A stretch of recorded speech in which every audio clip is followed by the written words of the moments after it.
Welcome to None of the Above. My name is Steve Nemirovsky, and I'm your host. None of the Above is a political program, but unlike many political programs, we don't address the pressing issues of the day. We don't take sides on issues. We're a nonpartisan show. The purpose of None of the Above is to talk about how our political system has become so dysfunctional and so polarized, and to talk about solutions to help diminish the polarization and diminish the dysfunction in our system. In our last show, we started a two-part segment on redistricting. Redistricting reminds me of that medical phrase where they talk about something being the silent killer. I think redistricting is the silent killer of the political system because it so skews the results. We've had guests on shows talking about how there's very few contested seats these days, how the action's in the primaries, and a lot of that is due to redistricting and the impact of redistricting and the skewing of elections and ballot access and who's running for office through redistricting. So in the first segment, we had Professor Jackson from the Paul Simon Institute at the Southern Illinois University, and we started our conversation to talk about why redistricting is having the impact it is having on the system. And today we're going to revisit with Professor Jackson, and we're going to talk about some solution sets that are out there.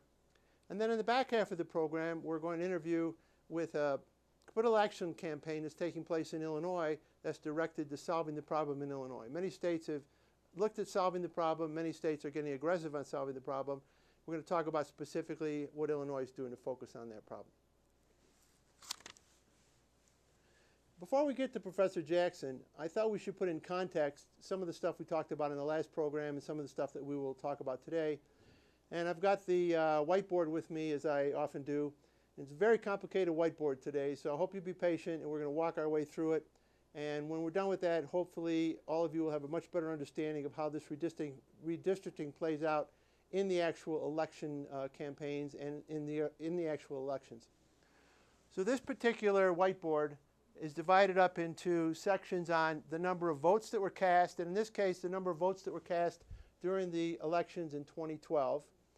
And then the other data set are the seats held. In other words, what seats were won in the election. And we're talking about strictly Democrats versus Republicans here.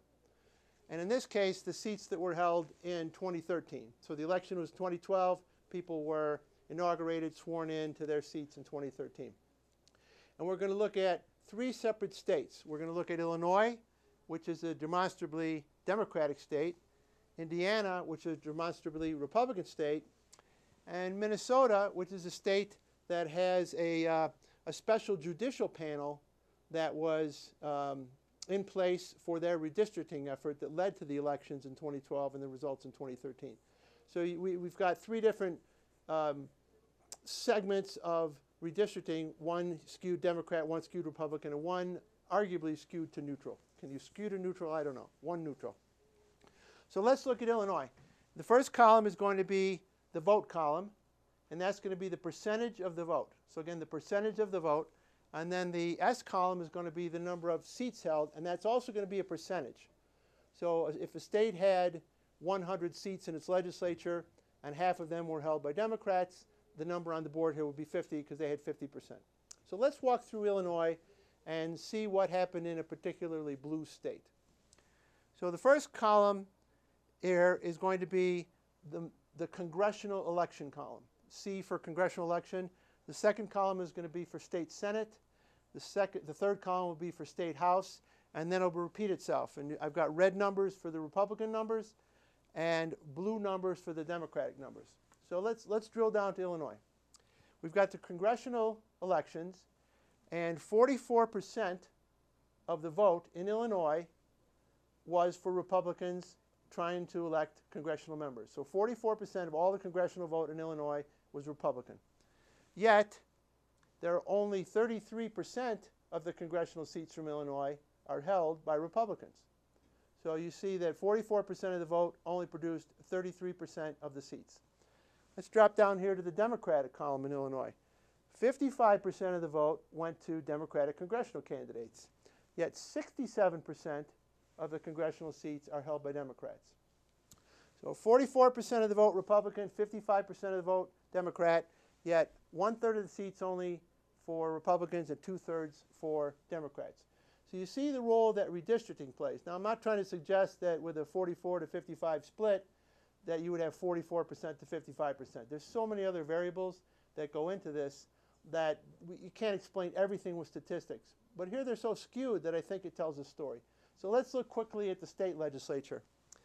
The Republicans produce 46% of the votes for the state Senate, but only have 32% of the seats. 48% of the vote for the state House, but only have 40% of the seats. Conversely, the Democrats produce 54% of the votes for the state Senate and have a whopping 68% of the seats. In fact, I think the Democrats in Illinois have the largest voting margin of all state senates that there are in the United States. I have that in the back of my mind. There might be an exception for Hawaii, but that's a pretty skewed state. And the state House, 52% of the vote were for Democrats. It's 60% of the votes, 60% of the seats, rather, are held by Democrats. So you can see how the results are totally skewed in Illinois. And again, this is a Democratic state, and the seats are skewed towards Democrats. We won't go through all the numbers in Indiana, but Indiana, again, is more of a Republican state, and it's skewed the other way around. So in Indiana, 53% of the votes were for Republicans running for Congress. Yet 78% of the seats, of the congressional seats in Indiana, are held by Republicans.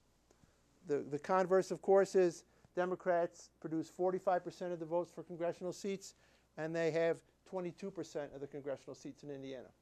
So this shows you the power of redistricting. In Illinois, the Democrats control the redistricting process, and they have totally skewed the results, or the results are totally skewed based upon the maps that were drawn. And in Indiana, it's the reverse. So now let's look at a state that, again, Minnesota was drawn by a special judicial panel.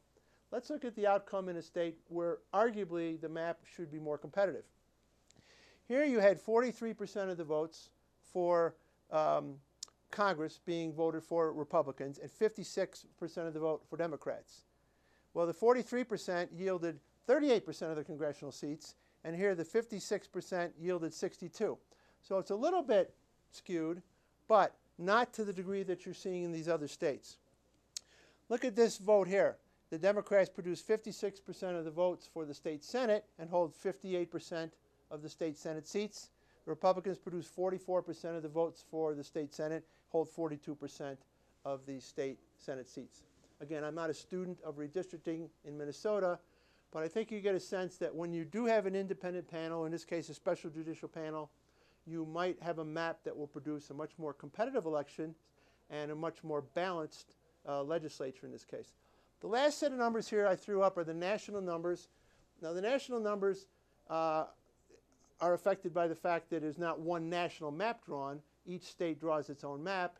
And in the last redistricting cycle, the Republicans controlled more states for redistricting. So you would expect in Congress Republicans to control the House of Representatives, which is the case. So Republicans nationwide produced 48% of the vote in 2012, and they have 54% of the seats. The Democrats produced 59% of the votes for Congress and have 46% of the seats. Not as skewed as what you have in Illinois and Indiana, but certainly skewed, and again, a result of this phenomenon that we're calling redistricting and the impact it's going to have not just on dysfunction, but particularly on polarization. It's really the redistricting that is driving the polarization that we have and driving the element of the general election not being competitive and all the action being in the primaries.